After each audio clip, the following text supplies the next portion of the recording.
बुलंदशहर के खुर्जा में कई घंटे की लगातार बारिश ने नगरपालिका के सफाई दावों की पोल खोलकर रख दी। नालों के चौक होने से पानी ओवरफ्लो होकर मकानों, दुकानों और तहसील परिसर तक पहुंच गया। एसडीएम और सीओ आवास भी जल भराव की चपेट में आ गए। शहर के कई इलाके जलमग्न हो गए, जिससे आम लोगों के साथ साथ पुलिस और प्रशासनिक अधिकारियों को भी परेशानियों का सामना करना पड़ा। बुलंदशहर के खुर्जा तहसील क्षेत्र के गांव इस्लामाबाद में रजवाहा कटने से 4 से 5 फीट तक पानी भर गया। कई घरों में पानी घुसने से दीवारें गिर गईं और घरेलू सामान डूब गया। ग्रामीणों ने कटान रोकने की कोशिश की, लेकिन तेज बहाव के आगे सफल नहीं हो सके। ग्रामीणों का आरोप है कि सूचना के बावजूद सिंचाई विभाग और प्रशासन के अधिकारी देर तक मौके पर नहीं पहुंचे। ग्राम प्रधान ने जेसीबी से राहत कार्य शुरू किया। ये सुबह लगभग करीब 5 बजे करीब बम्बा कटा है। ये कॉलोनी के सारे से ही आबादी क्षेत्र से बम्बा निकल के जा रहा है और ये थोड़ा बम्बा कटने के बाद ना जो इसके हल्के के जई पथरौल है उनको कई कॉल किया गया, सुबह से कॉल नहीं उठा रहे। अब यहाँ पे हम सब ने गाँव के लोगों ने सहयोग से मिलकर मशीन मंगा के इसकी रुकवा रहे हैं। गाँव में पानी भर गया पूरा? हाँ, गाँव में पानी भर गया, कॉलोनी में काफी पानी भर गया। कितनी आबादी होगी यहाँ की? लगभग 200-250 घर आबादी के होंगे, 150 घर। क्या कंडीशन है आपका? कंडीशन खराब है, पानी बहुत है। क्या कहेंगे आप? बस यही कहेंगे कि इसमें जल विभाग के जो भी अधिकारी हैं, पटरी बहुत इसकी हालत बेकार है। पहले से कई बार इनको कह दिया भी गया, सूचना भी दे दी गई है, पटरी को सही नहीं कराते हैं। आज तक इसमें पटरी सही नहीं हुई, इसको सही करा दिया जाए। ये नहर कटी हुई है, तकरीबन इसे 2.5 घंटे से ज्यादा हो गया। 2.5 घंटे से ज्यादा हो गया। चारों तरफ फोन भी करे हैं, ना कोई जीपीसी आई है ना कुछ आया। गांव के लोगों ने ही भाग दौड़ के इसमें टीन वगैरह लगाई है छतों पर से उतार के, जिससे कि पानी रोक सकें। अभी तक किसी ने कोई सुनवाई नहीं करी। क्या था, ये सो रहे हैं घर में अपनों में, कोई परवाह नहीं है। नाले और ये जो है सगले कच्चे हैं इनके। गांव में पानी आ गया, आप आपके सामने देख सकते हैं। बच्चे तक भी छोटे छोटे देखो वो डूब गए, वो निकाले हैं बच्चे यहाँ से। जो लोगों का खाने का राशन पानी नीचे इतनी भी नौबत नहीं हुई, उसको निकाल लेते। कपड़े रजाई लत्ते सब पैर गए। आज तक किसी भी अधिकारी ने यूं नहीं सोचा कि कहाँ से बिन विभाग वाले चेक करते हैं, हम अपने नाला चेक करें। पानी जा रहा है, भराई के भी पैसे लेते हैं ये, लेकिन यहाँ की कोई सुनवाई नहीं है। पिछली बार भी ऐसे ही डूब गए थे, अब की बार भी ऐसे ही डूब रहे। अब लाइन भी बड़ी कैले करके लाइन जोड़ी है उन्होंने। अगर लाइन जोड़ी है उन्होंने, हालांकि वापसी वो लाइन भी कटवाई है, क्योंकि इन्होंने लाइन नहीं जोड़ी है। सब में पानी पानी हो रहा है। जरा से एक खम्मा 11,000 का हल्ला अगर गिर गया तो बहुत लंबा नुकसान करता। इसमें हमारी मदद करें, ये इन नालों को इन्हें सफाई और साफ करा में। एक जीपीसी देखो अब आई है, अब आ जा रही। बम्बा कटा है जी, नाला गाड़े हैं। आज से करीबन पिछले साल भी 1.5-2 महीने जनता हमारी परेशान रही थी। पानी का पूरा जल भराव हुआ गाँव में। कोई मदद कोई अधिकारी कोई नहीं, किसी ने आके नहीं देखा, कोई वो न हुई। नाले बम्बे रुकवा दिए, जनता की कोई मदद ना करी। अब भी सवेरे से हमने अधिकारियों को फोन करा, पेट्रोल को भी करा, कोई भी आदमी अभी तक कोई भी सुनवाई, कोई भी अधिकारी नहीं आया यहाँ पे। पेट्रोल की लापरवाही है, पेट्रोल की लापरवाही, अधिकारियों की सभी की लापरवाही है। जो हमारा गाँव आज देखो पानी से पूरा डूबा जा रहा है। छोटे छोटे बच्चे हैं, सभी परेशान है। खाना पीने का सामान सब गिर गया है, घर कच्चे हैं, गिरने की स्थिति है। एक आध दीवार गिर भी गई चुकी है। ऐसे में बताओ कहाँ जामे ऐसे में लेकर। हम सरकार से चाहते हैं जो भी सरकार चाहे हमारी सहायता करे, ऐसे में हमारे पानी को रुकवाया जाए। अभी तक कोई मशीन नहीं, कुछ भी नहीं आए। हमारे प्रधान जी स्वयं हमारे संग लगे हुए हैं, प्रधान जी आए हुए हैं और गांव के ही आदमी लगे हुए हैं मदद में, पानी को रोक रहे हैं। हम यही चाहते हैं सरकार से हमारी जो भी सहायता हो करी जाए। रायबरेली रेलवे स्टेशन पर चलती जनता एक्सप्रेस में चढ़ते समय एक महिला का पैर फिसल गया। ड्यूटी पर तैनात जीआरपी सिपाही शिवपूजन चौधरी ने तुरंत दौड़कर महिला को सुरक्षित बचा लिया। पूरी घटना सीसीटीवी कैमरे में कैद हो गई। सिपाही की बहादुरी की पुलिस अधिकारियों और यात्रियों ने जमकर सराहना की। कौशाम्बी के मंझनपुर थाना पुलिस ने मोबाइल छिनैती की घटना का खुलासा करते हुए 3 शातिर अभियुक्तों को गिरफ्तार किया है। आरोपियों के कब्जे से लूटा गया मोबाइल और वारदात में प्रयुक्त बाइक बरामद हुई है। पुलिस के मुताबिक आरोपियों ने बैंक खाते तक पहुंच बनाकर रकम निकालने की नियत से मोबाइल छीना था। तीनों को गिरफ्तार कर न्यायालय में पेश किया गया, जहां से उन्हें न्यायिक हिरासत में भेज दिया गया है। बलराम नामक व्यक्ति जो मगरौनी के रहने वाले हैं, इनके साथ एक मोबाइल छीनने की घटना हुई थी, जिसके संबंध में 2 अगस्त को इनके द्वारा थाने पर सूचना दी गई। इस सूचना पर थाना मंजनपुर पर सुसंगत धाराओं में अभियोग पंजीकृत करते हुए अभियुक्तगण की गिरफ्तारी तथा घटना के अनावरण के लिए 2 टीमों का गठन किया गया था। इसमें 3 अभियुक्त पुलिस द्वारा गिरफ्तार किए गए हैं। जब इनसे पूछताछ की गई तथा इनके कब्जे से जो छिनैती का मोबाइल है वो बरामद किया गया, तो इन्होंने बताया कि जो वादी है इसमें से एक व्यक्ति इनका जानने वाला था, जो जयप्रकाश नाम का अभियुक्त है।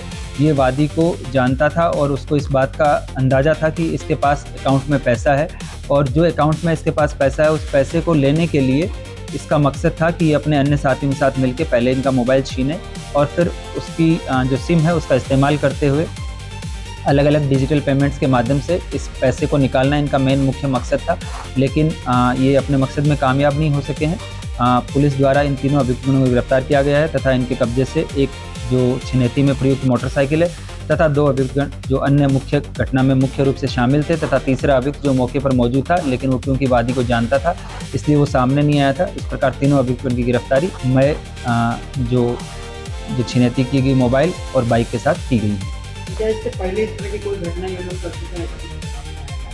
जो तीनों गिरफ्तार अभियुक्त है इनके आपराधिक इतिहास के बारे में डिटेल में जानकारी की जा रही है। प्रथम दृष्टया एक अभियुक्त जो है उसके विरुद्ध पहले से चोरी के मुकदमे होना पाया गया है। बुलंदशहर के चांदपुर रोड स्थित सूर्यनगर में एक मकान में भीषण आग लग गई। घटना के समय मकान मालिक घर पर नहीं थे। पड़ोसियों ने धुआं उठता देख पुलिस और फायर ब्रिगेड को सूचना दी। मौके पर पहुंची फायर ब्रिगेड की टीम आग बुझाने में जुटी रही। आग के कारणों का अभी तक पता नहीं चल सका है। हादसे में घर का लाखों रुपए का सामान जलकर राख हो गया।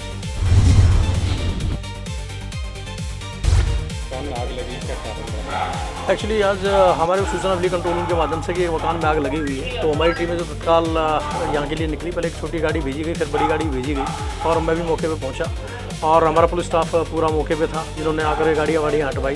तो इसमें संभवतः तो शॉर्ट सर्किट लोगों ने बताया है, जो आसपास जो लोग थे उन्होंने बताया शॉर्ट सर्किट के कारण आग लगी है, लेकिन अभी कारणों की जांच की जा रही है। और मकान के अंदर सबसे जो रिस्क था वो था फायर सिलेंडर का। यहाँ पे 2 भरे हुए सिलेंडर और 3 जो खाली सिलेंडर थे अंदर स्टोर रूम में रखे हुए थे, जिनको बड़ी तत्परता के साथ उनको बाहर निकाला गया, अदरवाइज जो दूसरे मकानों को भी डैमेज कर सकते थे। आप लोगों के माध्यम से मैं एक आज चीज़ और बोलना चाहूँगा, जितने भी हमारे कॉलोनी निवासी हैं और बुलंदशहर निवासी हैं वो इस बात का ध्यान रखें, जब भी किसी मकान में आग लगती है तो एटलीस्ट जो गली में गाड़ियाँ जो आपकी खड़ी रहती हैं, बाइक्स खड़ी रहती हैं, उनको ज़रूर खाली करा दें, क्योंकि जो फायर सर्विस की गाड़ियाँ जब आती हैं तो उनको जगह नहीं मिल पाती, जिसकी वजह से देरी होती है। तो आप सबसे अनुरोध है कि जब भी इस प्रकार की घटनाएं अगर किसी कॉलोनी में घटित होती हैं तो गाड़ियाँ और जो ट्रैफिक के जो अदर वाहन खड़े रहते हैं उनको तत्काल किसी को लगा कर हटवा दें। अभी हमारे पास 2 गाड़ियों के हमने हेल्प लेनी पड़ी यहाँ पे आग बुझाने के लिए। अब आग को पूर्ण रूप से काबू कर लिया गया है। नुकसान का भी आंकलन, क्योंकि जो मकान मालिक हैं कोई मिस्टर मनोज हैं और वो आसाम राइफल में कहीं सर्विस करते हैं, जो अभी जानकारी में आया है, लेकिन मकान से रिलेटेड कोई भी बंदा यहाँ पर नहीं है जिससे कि नुकसान का आंकलन किया जा सके। कन्नौज में स्टेट ट्रांसफॉर्मेशन कमीशन के सीईओ मनोज कुमार सिंह ने मुरैया बुजुर्ग एएनएम सेंटर का निरीक्षण कर स्वास्थ्य व्यवस्थाओं का जायजा लिया। उन्होंने बताया कि प्रदेश में वर्तमान मातृ मृत्यु दर प्रति 1 लाख प्रसव पर 154 है, जिसे वर्ष 2030 तक घटाकर 20 करने का लक्ष्य रखा गया है। निरीक्षण के दौरान डीएम, सीएमओ और स्वास्थ्य विभाग के अधिकारी भी मौजूद रहे।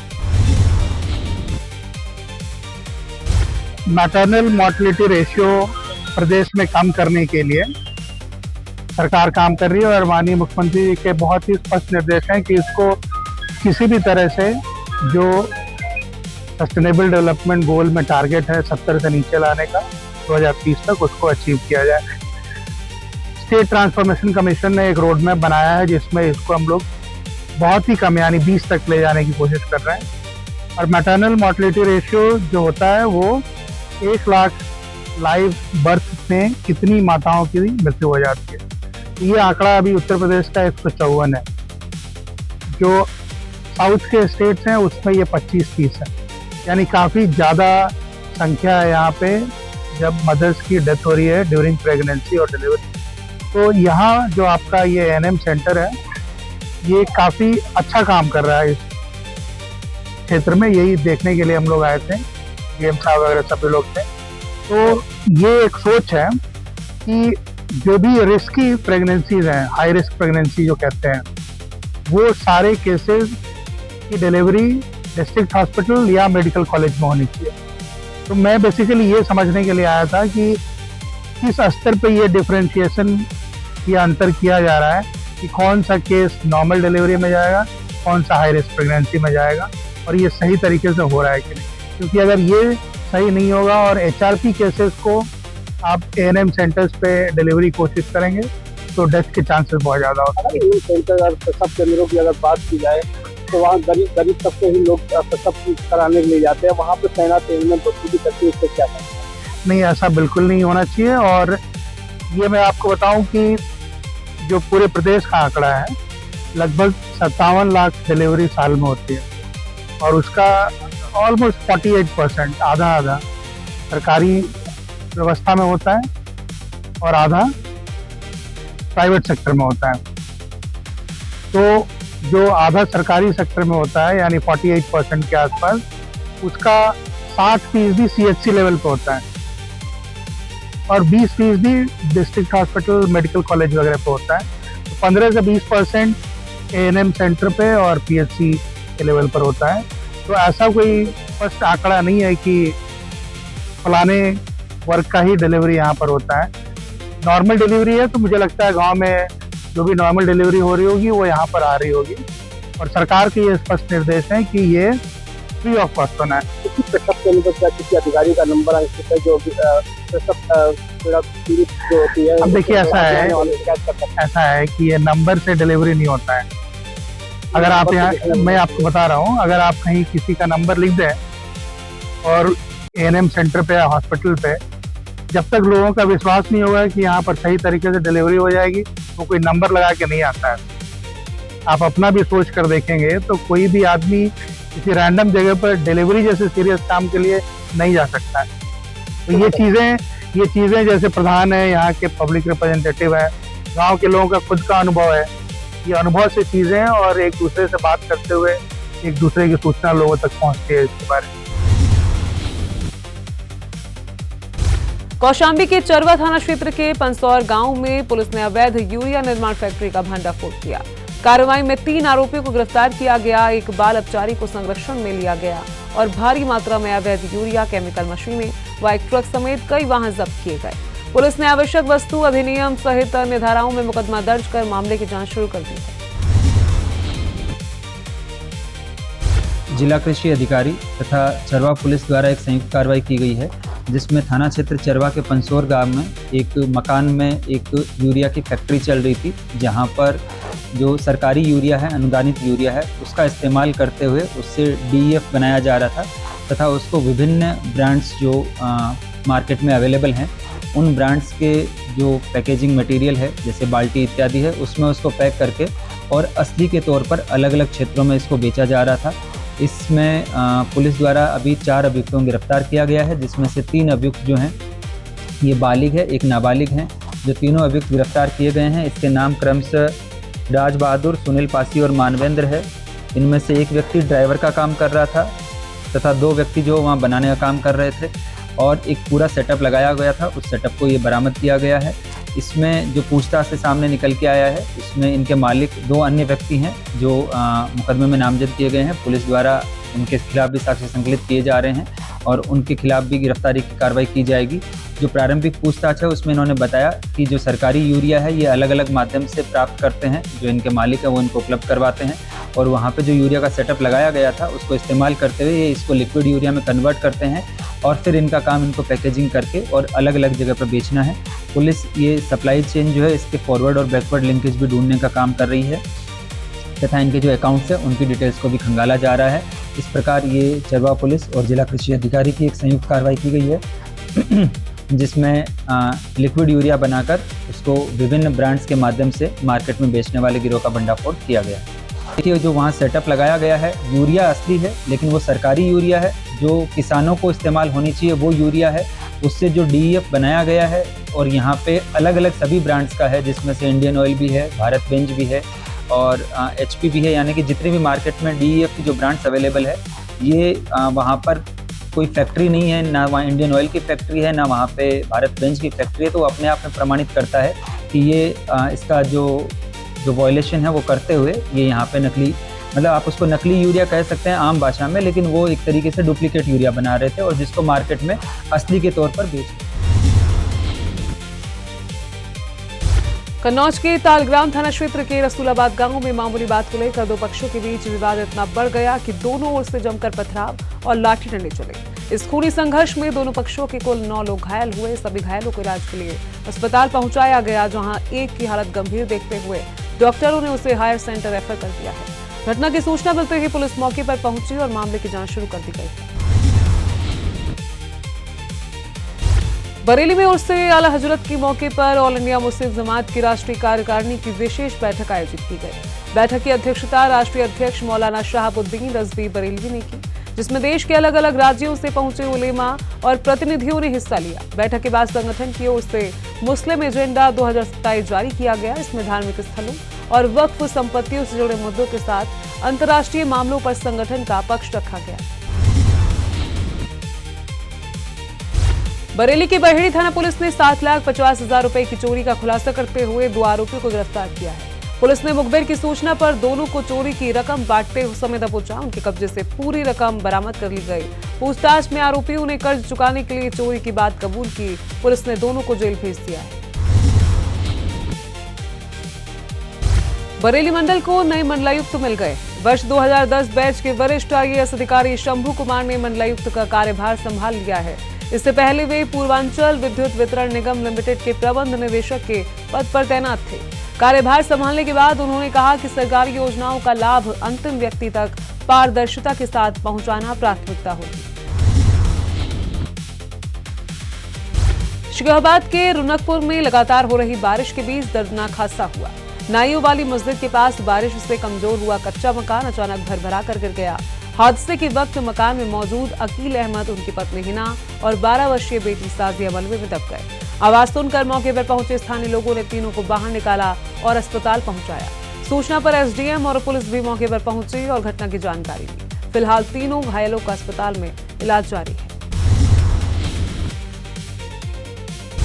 आज तहसील शिकोहाबाद में कोलपुरा मोहल्ले में जर्जर मकान गिर गया है। इसमें 3 लोग घायल हो गए, जिनके नाम साजिया, हिना और सावेज है। घायलों को संयुक्त अस्पताल पहुंचा दिया गया है। घायलों का इलाज चल रहा है। मौके पर पुलिस बल और रेस्क्यू टीम उपलब्ध है। आगे के लिए जो व्यवस्था तय की जाती है सभी कर ली गई। तो अभी अस्पताल में भी घायलों को मुआयना किया जाएगा। अम्बेडकर नगर बार एसोसिएशन चुनाव में अध्यक्ष पद पर सुनील यादव और मंत्री पद पर अनिल वर्मा ने भारी मतों से जीत दर्ज की। परिणाम सामने आते ही अधिवक्ताओं और समर्थकों में खुशी की लहर दौड़ गई। विजयी प्रत्याशियों का फूल मालाओं से स्वागत किया गया। दोनों ने अधिवक्ताओं का आभार जताते हुए बार के हितों की रक्षा और संगठन को मजबूत बनाने का संकल्प लिया।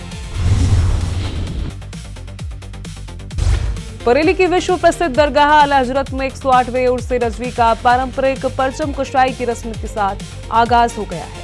रिमझिम बारिश के बीच दरगाह प्रमुख मौलाना सुबहान रजा खान सुबहानी मियां ने रजा गेट पर परचम फहराया। इसके बाद महफिल मिलाद और नातिया मुशायरे का आयोजन किया गया। उसमें शामिल होने के लिए देश विदेश से बड़ी संख्या में जायरीन बरेली पहुंच रहे हैं। सुन्नियों के पेशवा इमाम अहमद रजा खां फाजिले बरेलवी का उर्स रजवी हर साल 23, 24, 25 सफर को होता है। इस बार ये उर्स 7, 8, 9 अगस्त को प्रस्तावित था। चूंकि सावन माह चल रहा है और सावन का सोमवार चल रहा था, बरेली में बड़ी तादाद में कावड़िए भी निकलते हैं, जुलूस कावड़ के निकलते हैं। और आला हज़रत का जब उर्स होता है तो इसमें भी चादरों के जुलूस पूरी दुनिया के अकीदतमंद सड़कों पर होते हैं। इसी के मद्देनजर रखते हुए दरगाह जो सरपरस्त है मौलाना मोहम्मद सुबहान रजा खान सुबहानी मियाँ साहब, सजादा नशीन मुफ्ती एहसन मियाँ साहब और जो हमारे देश के उलमा के चोटी के उलमा हैं उनको और प्रशासन के अनुरोध पर तय किया गया कि इस बार एक दिन जो है उर्स कम कर दिया जाता है। तो इस बार अब जो है 6, 7, 8 अगस्त को उर्स रजवी मनाया जा रहा है। और एक बड़ा फैसला दरगाह के जो सजादा नशीन है हज़रत सुबहानी मियाँ साहब, उन्होंने फैसला लिया है कि सावन के मद्देनज़र जो उर्स में लंगर बनता था उन लंगर कमेटियों को आदेश दिया है कि वो लोग जो है नॉन वेज की जगह वेज, चाहे वो पुलाव हो, पूरी सब्जी हो हलवा हो, जो भी हो वेज का रखें, नॉन वेज जो है ना रखें। साथ ही आज 6 अगस्त है और इसी हम लोग इस्लामिया मैदान में खड़े हैं। इसी रजा गेट पर आज परचम कुशाई की रस्म से 3 रोज़ा उर्स का विधिवत ऐलान हो जाएगा। रात में 10:35 पर हुज्जतुल इस्लाम मुफ्ती हामिद रजा खान साहब जो आला हज़रत के बड़े बेटे हैं उनके कुलशीफ की रस्म अदा की जाएगी और रात में ही इंटरनेशनल नातिया मुशायरा होगा, जिसमें देश ही नहीं बल्कि विदेशों के नामवर उलमा अपने अपने कलाम पेश करेंगे। तो उर्स के अगले दिन यानी कि कल 7 अगस्त को सुबह 9:58 पर हुजूर रेहान मिल्लत के कुलशीफ की रस्म अदा की जाएगी और इसके बाद में एक कॉन्फ्रेंस होगी जो मजहब व मसलक के कॉन्फ्रेंस होगी। इसी के साथ जो है उलमा जो है इसी मन से शांतिवाद, मानवतावाद, आपसी भाईचारा, हिंदू मुस्लिम एकता को लेकर जो इस वक्त हमारे देश में समाजी बुराइयां फैली हुई हैं, जैसे महिला अपराध है, बढ़ते दुष्कर्म के मामले हैं, नशाखोरी है, जुआ है और भी बहुत से ऐसे जो सामाजिक एतबार से जो बुराइयां पैदा हो गई हैं उनको लेकर भी उलमा जागरूक करेंगे। क्योंकि ये हिंदुस्तान नहीं बल्कि पूरी दुनिया का एक बड़ा मंच होता है। यहाँ से दुनिया भर के उलमा जो हैं जो पैगाम देते हैं वो सारी दुनिया में सुन्नी मुसलमानों तक पहुँचता है। हाथरस के सासनी CSC में वित्तीय और प्रशासनिक अनियमितताओं की शिकायतों की जांच के लिए लखनऊ से स्वास्थ्य विभाग की उच्च स्तरीय टीम पहुंची। संयुक्त निदेशक डॉक्टर अमित कुमार सिंह के नेतृत्व में टीम ने अस्पताल के अभिलेखों का सत्यापन किया। वहीं शिकायतकर्ता अविनाश तिवारी ने जांच प्रक्रिया की निष्पक्षता पर सवाल उठाए हैं। उनका आरोप है कि जिस अधिकारी के खिलाफ शिकायत हुई जांच उन्हीं के कक्ष में और उनकी मौजूदगी में की गई। हालांकि संयुक्त निदेशक ने जांच पूरी कर रिपोर्ट शासन को भेजने की बात कही है। परिवार कल्याण स्वास्थ्य मंत्री एवं डिप्टी CM माननीय ब्रजेश पाठक जी द्वारा 23 मई 25 को तत्काल हस्तांतरण कर जांच का प्रेषित करने के लिए कहा गया था चालान नंबर 2206 पर। तो मेरे पास की फोटोकॉपी है। उसको विभाग ने कैसे दबा रखा क्या रखा, पुनः हम मिले तो उन्होंने एक कमेटी बनाई। उस कमेटी की जांच हेतु कई दिन से आ रहे थे, आज आए हैं वो। उन्होंने बंद कमरे में जांच की है। हमने जो साक्ष्य दिए हम उन साक्ष्यों में पूरी तरह खरे उतरे। तहत किस शासनादेश से किस अधिकारी के आदेश पर FIU सेंटर पर लेवल फर्स्ट का अधिकारी तैनात है, शासन प्रशासन उत्तर दे। बरेली के नरियावल स्थित मां शीतला देवी मंदिर के महंत पंडित प्रवीण शर्मा ने अपनी 11वीं झूला कावड़ पदयात्रा शुरू कर दी है। महंत प्रवीण शर्मा गोमुख से पवित्र गंगा जल लेकर करीब 800 किलोमीटर की पदयात्रा करते हुए गोला गोकर्णनाथ पहुंचेंगे, जहां भगवान शिव का जलाभिषेक करेंगे। सावन में हर साल निकलने वाली यह यात्रा उनकी शिव भक्ति और आस्था का प्रतीक मानी जाती है। श्रद्धालुओं ने यात्रा के सकुशल संपन्न होने की कामना की है। और नरियावल से बरेली उत्तर प्रदेश से गोला गोकर्णनाथ तक कराएं गौमुख से उत्तराखंड गौमुख से हिमालय से जल करके और गोला गोकर्णनाथ पदयात्रा चढ़ाएंगे। रास्ते में भी लखनाथ है, मोटा महादेव है, महाकृष्ण चढ़ाते हुए गोला गोकर्णनाथ तक पदयात्रा करेंगे। तो आप कितने दिन में चढ़ा देंगे? लगभग 18 से 20 दिन लग जाते हैं। कितने लोग आए हैं आप? हम 5 लोग आए हैं। आप ये अपनी गाड़ी से आते हैं हमेशा? नहीं, आप 2-3 साल से अपनी गाड़ी लेके आते हैं।